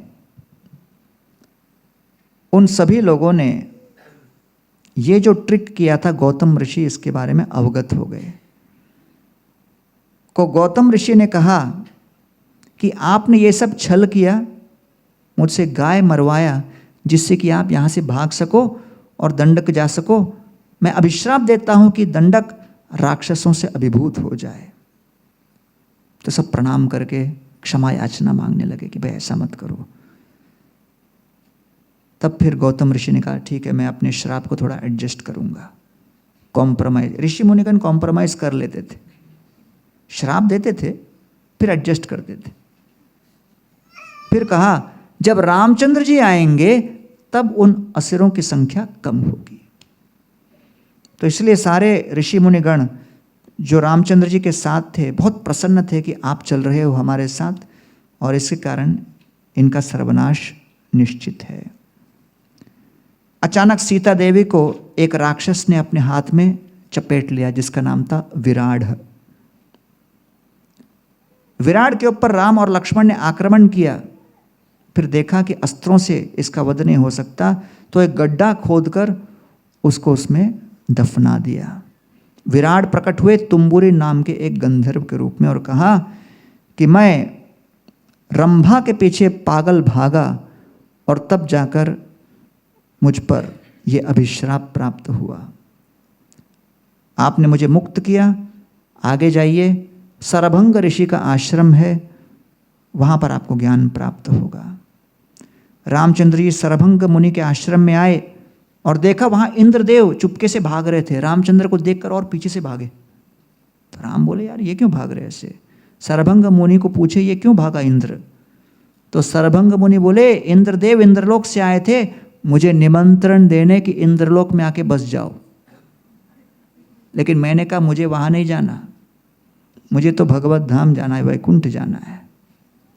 तो तब सरभंग ऋषि कहने लगे मैं अपने सभी तपस्याओं के फल को आपके चरणों में समर्पित करता हूँ। हर प्रकार के अहंकार से वीन होकर हे राम, हे लक्ष्मण, हे सीता, आप कृपा करके सुतीक्ष्ण के आश्रम में जाइए। वहाँ आपको जो भी व्यवस्था है मिलेगी और मैं अब अपना शरीर त्यागने के लिए तैयार हूँ। और राम, सीता और लक्ष्मण के सामने सरभंग ऋषि ने अपने आप को, अपने देह को प्रज्वलित किया और उनकी आत्मा भगवत धाम पहुँच गई। अब जब रामचंद्र जी भ्रमण करते हुए उन ऋषि मुनियों के साथ आए तो उन ऋषियों ने उनको दिखाया कि देखिए, ये जो हड्डियां दिख रही हैं, ये हड्डियां उन ऋषि मुनियों की हैं जिनका वध असुरों ने किया। रामचंद्र का खून खौलने लगा। ये क्या? विप्रकारम अपकृष्टुम राक्षसै भवताम इमं पितुस्तु निर्देशकर प्रविष्टोहम इदं वनम। रामचंद्र कहते हैं, हे ऋषि मुनिगण, अयोध्या के राजसी वैभव को त्याग कर पिता के आदेश का पालन करते हुए अगले कई वर्षों तक मैं यहाँ दंडकारण्य में ही निवास करूँगा और ये मेरा मिशन आरंभ हो रहा है। अयोध्या छोड़कर 2 वर्ष हो चुके। 1 वर्ष चित्रकूट में हम बिताए और यहाँ पर हम आपके कहे अनुसार इन सभी का विध्वंस करेंगे, असुरों का विध्वंस करेंगे। अब सीता देवी को भी वन में रहने की आदत लग गई थी। भोपले को सुखाकर उसके अंदर के भाग को खाली करके मटके की तरह प्रयोग करती थी कुछ रखने के लिए। जब राम, लक्ष्मण और सीता चलते थे, उनका अपना एक अनुशासन था। रामचंद्र जी के पग आगे धरती पर चूमते हुए अपना पाद चिन्ह छोड़ जाते। रामचंद्र जी के चरण चिन्हों को लक्ष्मण नहीं चापते थे। लक्ष्मण सम्मान पूर्वक थोड़े दूर चलते थे। राम और लक्ष्मण के चरण चिन्हों को सम्मानित करते हुए सीता अलग चलती थी। तो चलते हुए एक बार भी उन्होंने रामचंद्र जी के चरण चिन्हों को किसी प्रकार से प्रहार नहीं किया। सीता देवी रामचंद्र जी के इस ऋषि मुनि गणों को दिए हुए वक्तव्य को सुनकर रामचंद्र जी को प्रश्न पूछती है, प्रभु, आपने ये क्या कहा? 3 प्रकार के अधर्म, बिना किसी इमरजेंसी के अगर कोई झूठ बोलता है वो अधर्म होता है, जो अवैध संग करे वो अधर्म होता है, और बिना उत्तरदायित्व के, बिना आदेश प्राप्त किए किसी के प्रति क्रूरता व्यक्त करता है वो भी तो अधर्म है। प्रभु, मैं देखती हूं कि आप जटा धारण किए हो, वल्कल वस्त्र धारण किए हो, ऋषि का वेश धारण किए हो राम, और हाथ में धनुष और बाण, ये थोड़ा विरोधाभास नहीं लगता क्या? तो उस समय ये श्लोक यहां पर वर्णन आया है 393। त्रीण्येव व्यसनान्यत्र कामजानी भवन्त्युत मिथ्यावाक्यं परमकम् तस्माद् गुरुतरावुभौ परद्वाराभिगमनं विना वैरं च रौद्रता। तो कहते हैं 3 प्रकार के परिस्थितियों में व्यक्ति परेशान रहता है। वो क्या? कि 1 असत्य, अवैध संग और क्रोध। ऐसी परिस्थिति में हमें बहुत विचार करके कार्य करना होगा। तो जब कोई हमें प्रत्युत्तर दे तो उस प्रत्युत्तर को सुन लेना चाहिए। सीता देवी की बात को सुनकर रामचंद्र ये ने कहा, अरे तुमको क्या पता भाई, तुमको बचाने में मेरा क्या जाता है।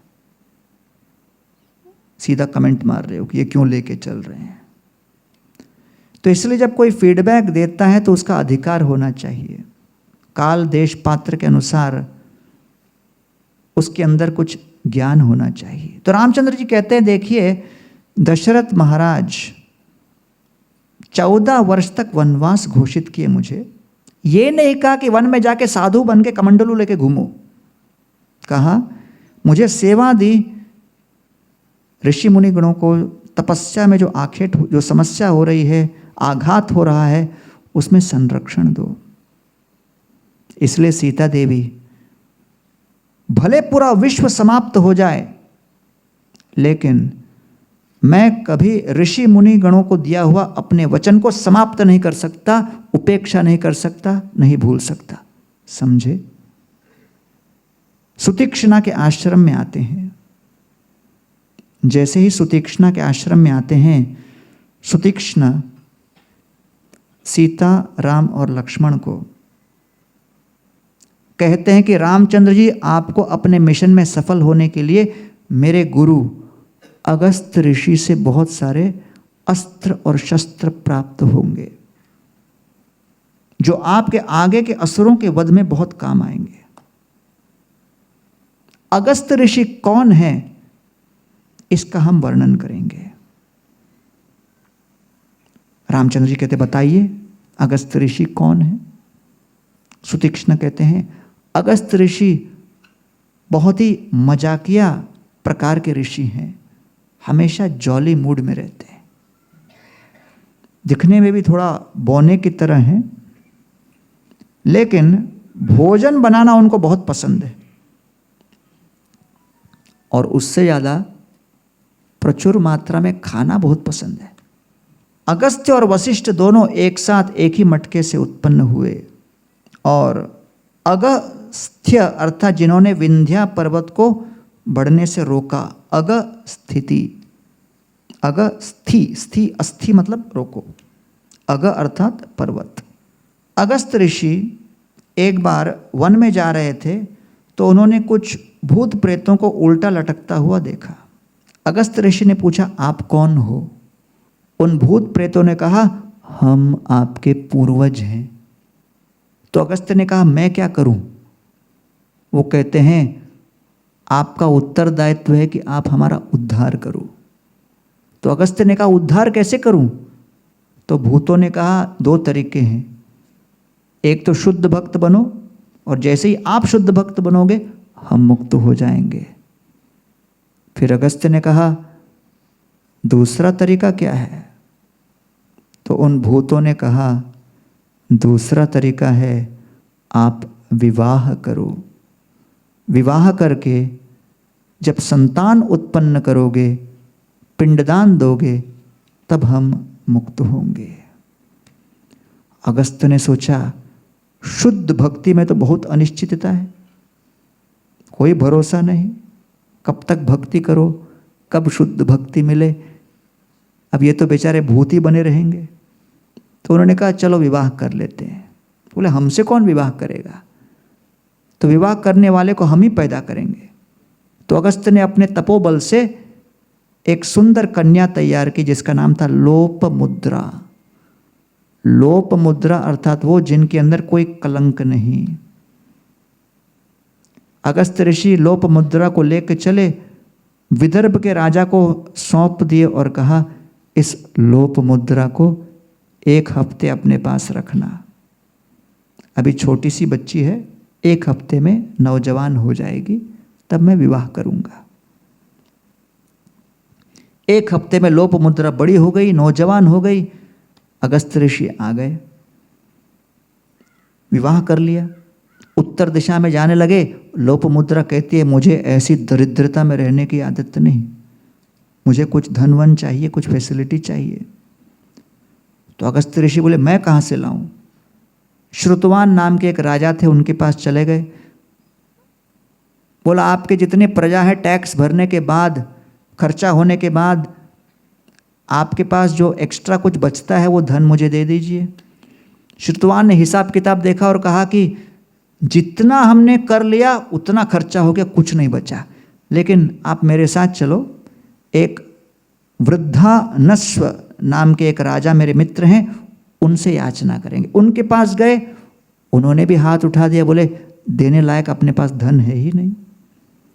त्रसदस्य नाम के एक राजा थे, उनके पास ये दोनों पहुंचे अगस्त्य मुनि को लेकर और कहते अरे अगस्त्य ऋषि को थोड़ा धन चाहिए, आपके पास तो बहुत प्रचुर मात्रा में चावल अनाज इत्यादि है। वो बोले अरे अरे क्या करें, इस सीजन का जितना अनाज निकला था सब बांट दिया, कुछ नहीं बचा। तो अब समस्या वाले अगस्त्य ऋषि एक, समाधान देने वाले तीन, कुछ नहीं कर पा रहे। तो त्रसदस्य ने कहा कि एक आइडिया है। दुर्वासा मुनि के दो पुत्र हुए जिनका नाम था इलवल और वातापी। मणिमात पोदन नाम के स्थान पर वो राज करते हैं। दुर्वासा मुनि उनके पिता से ही उन्होंने याचना की कि आपके सारे पुण्य हमको दे दो।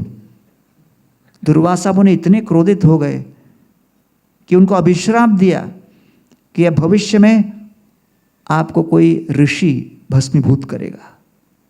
तो इलवल और वातापी उस वन के अंदर सभी ऋषि मुनियों का वध कैसे करते थे? इलवल जो थे वो अपने भाई वातापी को एक खाने लायक कोई मांसाहार का टुकड़ा के रूप में प्रस्तुत करते थे।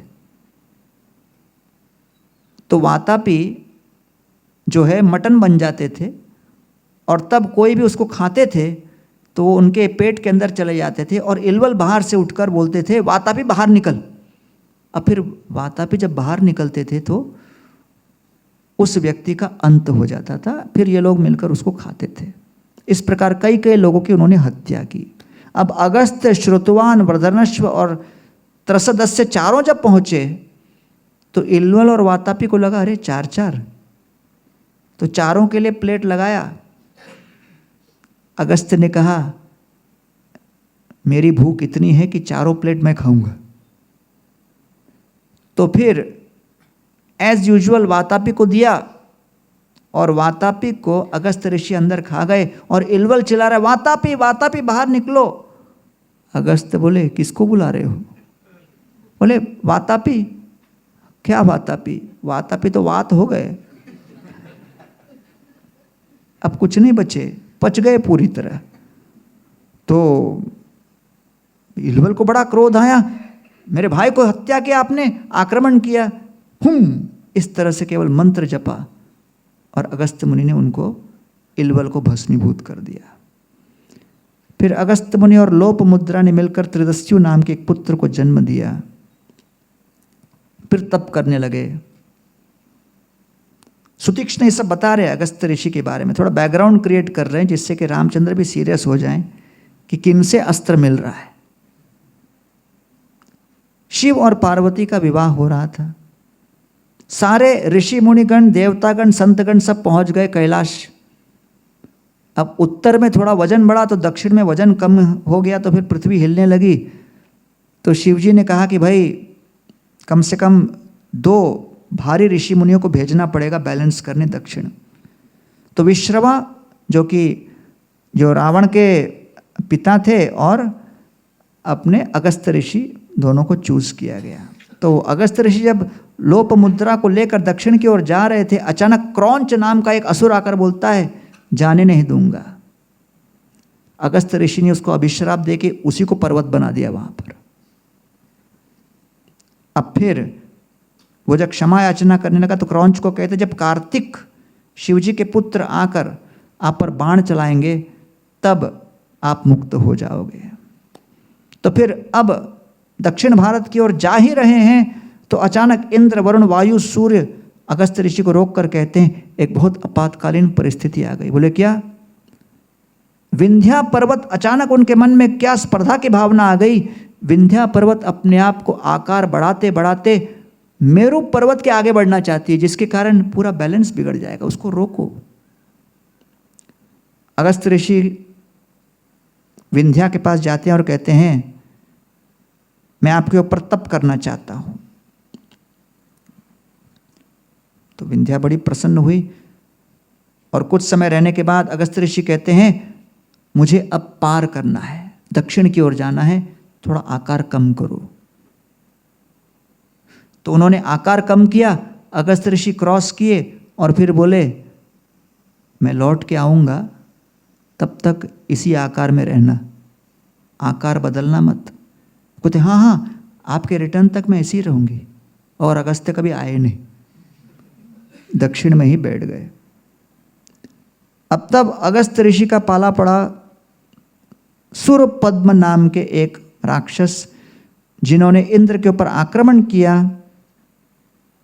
शची माता को भी, जो शची उनकी थी, शची देवी जो अपने इंद्र की पत्नी, और फिर उनको भी पकड़ लिया। इंद्र भागे और इंद्र ने शिवजी को प्रसन्न करके कहा कि कृपा करके बचाइए।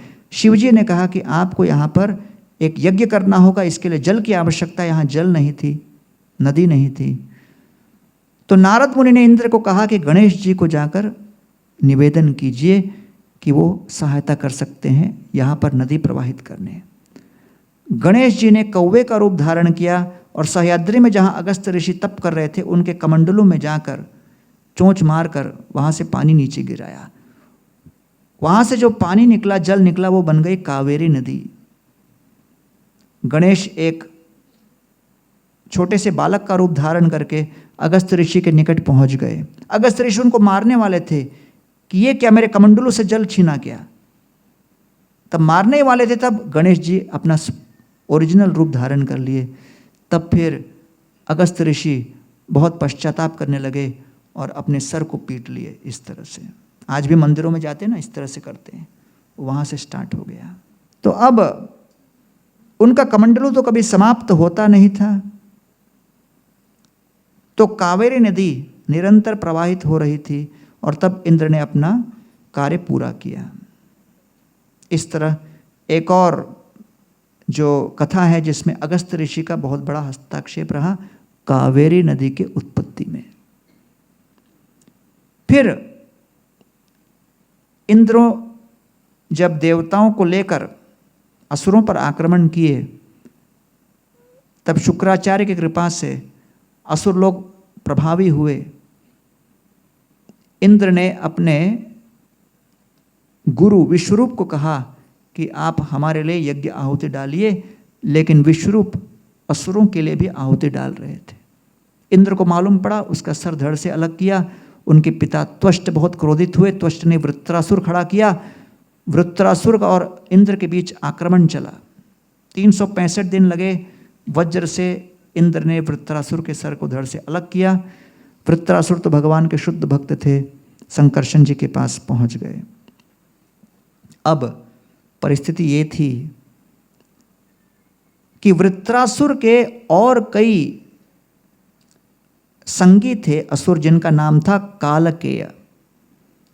तो ये कालकेय नाम के असुर बारंबार आक्रमण करते थे, लेकिन समुद्र के अंदर छुपते थे। समुद्र से अचानक निकलते थे, आक्रमण करते थे, फिर छुप जाते थे। तो सब भगवान विष्णु के पास गए और बोले क्या करें, समझ में नहीं आ रहा है, कालकेय को कैसे पराजित करें। भगवान विष्णु ने कहा अगस्त्य ऋषि के पास जाओ। अगस्त्य ऋषि क्या करेंगे, सारे समुद्र को 3 बूंद में कम करके पी गए। समुद्र गायब। देवताओं को डायरेक्ट दिख गया कि ये कालकेय क्या छुपे हैं, उनको आक्रमण करके उनको समाप्त कर दिया। फिर इंद्र उस समय, क्योंकि वृत्रासुर जैसे महान भक्त की हत्या की, विश्वरूप जैसे ब्राह्मण की हत्या की, बहुत पापों का प्रभाव इंद्र के ऊपर आ गया। तो इंद्र मानसरोवर में जाके छुप गए। इंद्र के पद पर बैठने के लिए कोई नहीं था। तो ब्रह्मा जी ने नहुष को उनके पुण्यों का संचय देखते हुए उनको उस पद पर बैठा दिया। नहुष जैसे ही इंद्र के पद पर बैठा, इंद्र की पत्नी शची को देखकर वो कहता मैं इसका भोग करूंगा। तो सब बृहस्पति के पास गए, क्या करें। तो बृहस्पति ने कहा नहुष को कहो 7 ऋषियों को अपने डोली में लेकर, डोली उठाए वो सप्तऋषि और नहुष उस डोली पे सवार होकर आए। तो सप्तऋषि उठाए डोली, नहुष उसमें सवार कर रहे थे। उनको लगा कि बहुत धीरे धीरे चल रहा है और शची के साथ भोग करने की इच्छा बहुत थी, तो कहने लगे सर्प सर्प, अर्थात जल्दी चलो जल्दी चलो। वो फिर भी धीरे धीरे चल रहे थे। तो तब अचानक उन्होंने पाद प्रहार किया और जिस ऋषि पे किया वो अगस्त ऋषि थे। सर्प सर्प। अगस्त ऋषि क्रोध में मुड़े, बोले सर्प सर्प बोलते, तू सर्प बन जा। और वो तभी सर्प बन गए। और तब भविष्य में चलकर महाभारत में युधिष्ठिर महाराज ने अपने स्पर्श से उनको मुक्त किया। चंद्रवंश के एक राजा थे मणिभद्र, और कविका, उनके 7 पुत्र थे। मायावी रूप धारण करके वो लोग कुछ उपहास करना चाहते थे ऋषि मुनियों का। तो एक मायावी कोबरा उन्होंने तैयार किया, उस पर उड़ते उड़ते वो पहुंच गए और ऋष्यमुख पर्वत पे जाकर उस मायावी सर्प को लेकर ये 7 पुत्र कुछ खेल खेलना चाहते थे। अगस्त ऋषि वहाँ से चल रहे थे। इन्होंने सर्प को गोलाकार किया और ये लोग वृक्ष का स्वरूप धारण कर लिए। और वो सोचे जब अगस्त ऋषि जाएंगे हम इनको चारों तरफ से दबा देंगे। जैसे अगस्त ऋषि देखे, तुरंत उस सर्प को भस्मीभूत किए और इन 7 को साल वृक्ष में हमेशा रहने के लिए अभिश्राप दे दिए। वो लोग क्षमा याचना करने लगे तो कहे भविष्य में यहाँ पर जब रामचंद्र जी आएंगे वो अपने बाण से आपको मुक्त करेंगे। तो सुतीक्ष्णा कहने लगे कि ऐसे अगस्त ऋषि के पास हे राम, हे लक्ष्मण, हे सीते, आपको हम लेके चलेंगे। अगस्त ऋषि और अन्य ऋषियों ने सीताराम लक्ष्मण तीनों का अभिवादन किया। और तब अगस्त मुनि रामचंद्र जी को कहते हैं,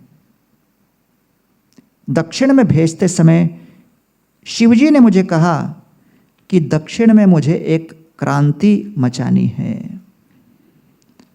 इसीलिए दक्षिण में क्रांति मचाने शिवजी के आदेश के अनुसार मैंने एक नई भाषा भी तैयार की है। तो अगस्त ऋषि से जो भाषा तैयार हुई उसका नाम है तमिल। और अगस्त ऋषि ने रामचंद्र जी को 3 उपहार दिए। पहला 2 तलवार, दूसरा बाण, और तीसरा एक ऐसा तरकस जिसके अंदर कभी धनुष दिया, दूसरा, तीसरा एक ऐसा तरकस जिसमें बाण कभी समाप्त न हो।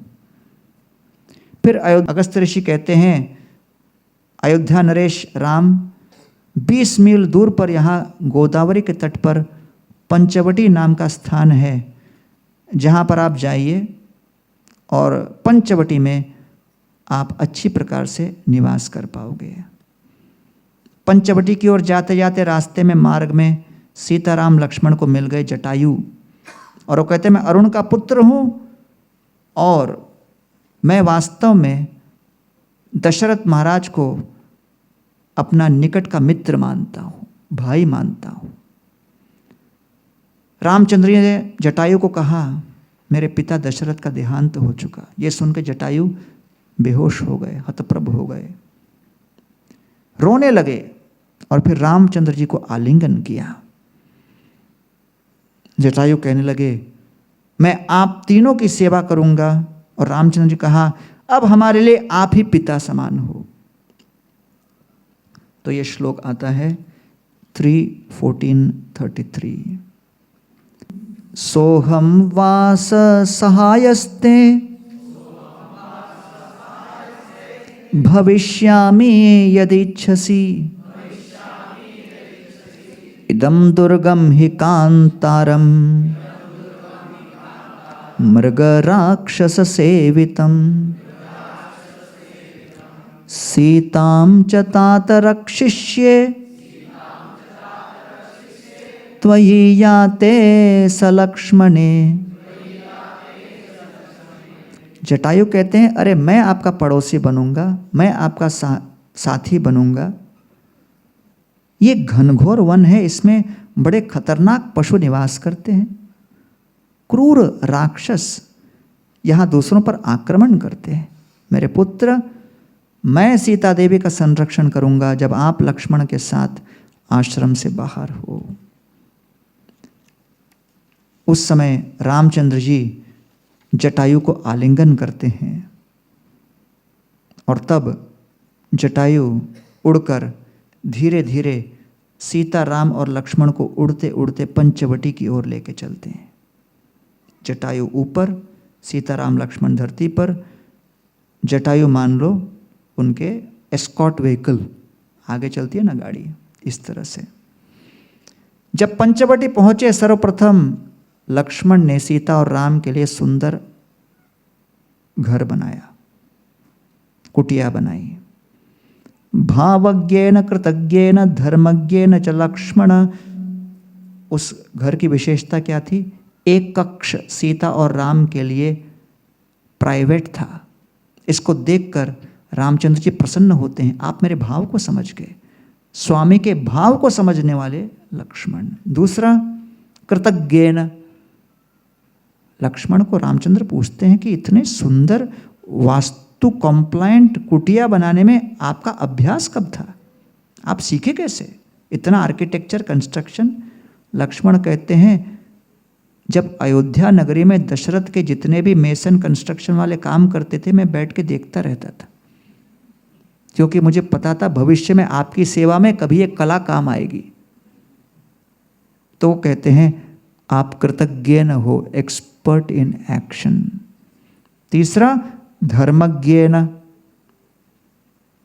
धर्मज्ञेन अर्थात इतने सारे सुंदर सुंदर कमरे बनाए, लक्ष्मण ने अपने लिए एक भी कमरा नहीं बनाया। पेड़ के नीचे खड़े होकर पहरा देते थे। पंचवटी जाओ तो वो मंदिर अभी भी है जहां पर उनकी कुटिया है। तो इसलिए स्वार्थ से रिक्त लक्ष्मण, इसलिए उनको नाम दिया धर्मज्ञेन। तो रामचंद्र कहते हैं लक्ष्मण को, हे लक्ष्मण, मैं आपकी उपस्थिति में अपने पिता को बिल्कुल मिस नहीं करता हूं। कोई अगर बोले कि पिता के अभाव में आप कैसे सहन कर रहे हो, मैं तो कहता हूं मेरे पिता यहीं पर हैं, लक्ष्मण मेरे पिता स्वरूप है। इस प्रकार 2 वर्ष पंचवटी के बीत गए और तब वर्णन आता है, शीतकाल आ गया। शीतकाल आने पर गोदावरी का जल बहुत ठंडा हो गया और लक्ष्मण उस शीतकाल को समझाने लगे कि प्रभो देखिए, बड़े बड़े गजराज आ रहे हैं दिन के समय, सुबह नहीं आते क्योंकि सुबह बहुत ठंडा होता है। दिन में भी आकर इस ठंडे जल के संस्पर्श से कंपित हो जाते हैं बेचारे। फिर रामचंद्र को कहते हैं, प्रभु अगर गोदावरी इतना ठंडा है महाराष्ट्र में, तो सरयू कितना ठंडा होगा सोचो। और मुझे सुनने में आया है कि भरत महाराज प्रतिदिन सुबह 1:30 बजे उठ के जाते हैं, सरयू में ठंडा स्नान करते हैं। रामचंद्र ने कहा, सुबह सुबह 1:30 बजे सरयू नदी में ठंडा स्नान क्यों करते हैं?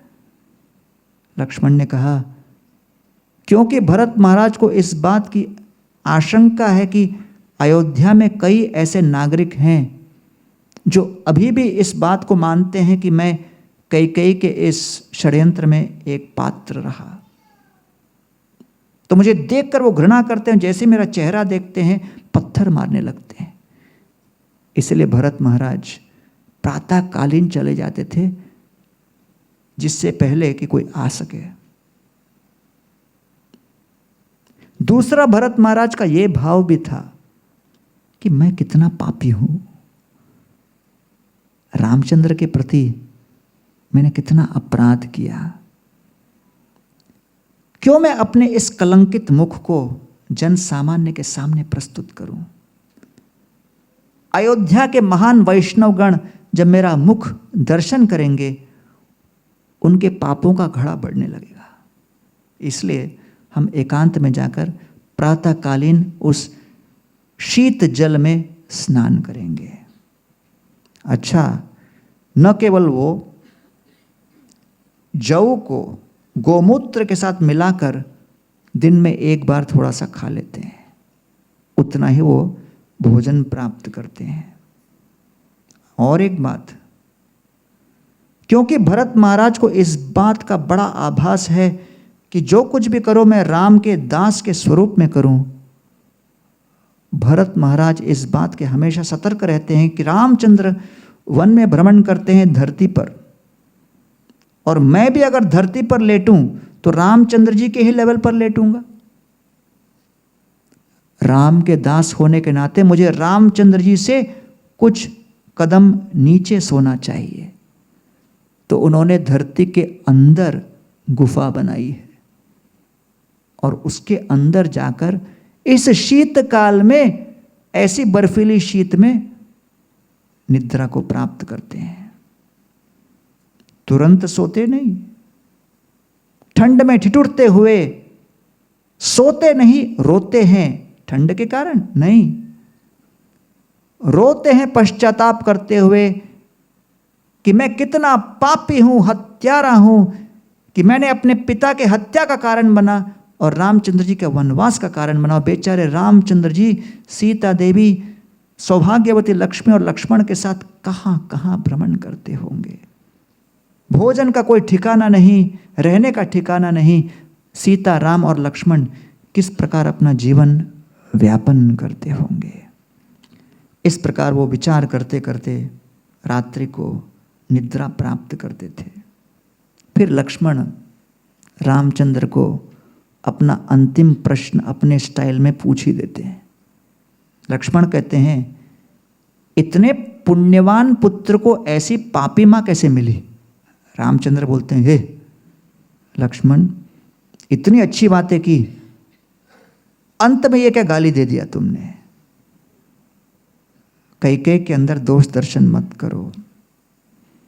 फिर रामचंद्र उच्च स्वर में आर्तनाद करते हुए कहते हैं, इसी क्षण मैं संकल्प लेता हूं कि जो मैंने व्रत लिया कि 14 वर्ष का वनवास करूंगा, वन में रहूंगा, अयोध्या के ऐश्वर्य को त्याग दूंगा, उसको मैं अभी भंग करके पुनः लौट के अयोध्या जाऊंगा भरत महाराज को आलिंगन करने। मुझे अयोध्या का ऐश्वर्य नहीं चाहिए, मेरे जीवन का सबसे बड़ा ऐश्वर्य मेरे भ्राता हैं भरत।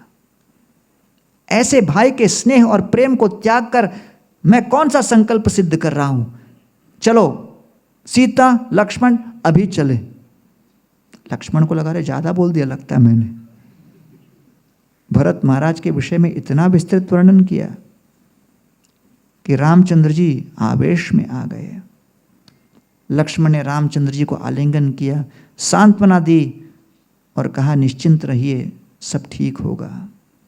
उसी समय भ्रमण करते हुए एक राक्षसी वहां आई, जो रावण की सबसे छोटी बहन थी, जिसका नाम था शूर्पणखा। उसके नाखून सूप की तरह थे, इस तरह। और शूर्पणखा जनस्थान में रावण के द्वारा ही भेजी गई थी। पति ढूंढते हुए घूम रही थी। रामचंद्र को जैसा देखती है आकर्षित हो जाती है और रामचंद्र के पास आकर कहने लगती है, मेरा नाम शूर्पणखा है, मैं अपने नोखिले नाखून के लिए बहुत प्रसिद्ध हूँ, हर प्रकार का वेश में बदल सकती हूँ, मेरा नाम सुनकर लोग कंपित हो जाते हैं। मेरे 3 भाई बड़े शक्तिशाली हैं, रावण, कुंभकर्ण और विभीषण। हाँ, 3 में से विभीषण जो है थोड़ा परिवार का नाम बदनाम कर रहा है, बहुत ज़्यादा धर्म करता रहता है, लेकिन मैं आपके लिए उपयुक्त पत्नी हूँ, आप कृपा करके मेरे साथ संग कीजिए। रामचंद्र कहते हैं, देखो भाई, मेरे साथ जो महिला है ये मेरी पत्नी है सीता, तो कहाँ तुम सौत वगैरह लेके घूमोगी? मेरा भाई आया है, वो अकेला है, देखो कितना शक्तिशाली है, कितना सौंदर्यशाली है, ये आपके लिए परफेक्ट पति है। शूर्पणखा कहती है ओके, लक्ष्मण के पास पहुंच जाती है और लक्ष्मण के साथ कहती है, देखिए आप कितने जवान हो, शक्तिशाली हो, मैं आपके लिए सर्वश्रेष्ठ पत्नी हूं, हम साथ मिलकर बहुत भ्रमण करेंगे दंडक में। लक्ष्मण कहती है, भाई दो प्रस्ताव है आपके सामने। एक तो किसी दास के पहली पत्नी बनो या किसी राजकुमार के दूसरी पत्नी। तो आपको दास की पहली पत्नी बनना है या राजकुमार की दूसरी पत्नी बनना है, सोचो। वो कहते नहीं राजकुमार। तो जाओ राम के पास। तो लक्ष्मण वापस उनको राम के पास भेजे। इस तरह दोनों खिलवाड़ कर रहे थे। शूर्पणखा को समझ में नहीं आ रहा कि ये लोग खेल रहे हैं। तब शूर्पणखा ने देखा इसकी स्रोत कौन है, ये सीता। सीता को ही समाप्त कर दूं, ऐसा विचार करके सीता के ऊपर आक्रमण करने के लिए लपकी। रामचंद्र ने लक्ष्मण को कहा, ऐसे क्रूर असुरों को इतना छूट नहीं देना चाहिए, खिलवाड़ नहीं करना चाहिए। चलो लक्ष्मण अपना कार्य करो। लक्ष्मण अपने हाथ में तलवार लिए और शूर्पणखा के नासिका को काट दिए। तपोवन से उस नासिका को उठाकर गोदावरी के दूसरी ओर फेंक दिए।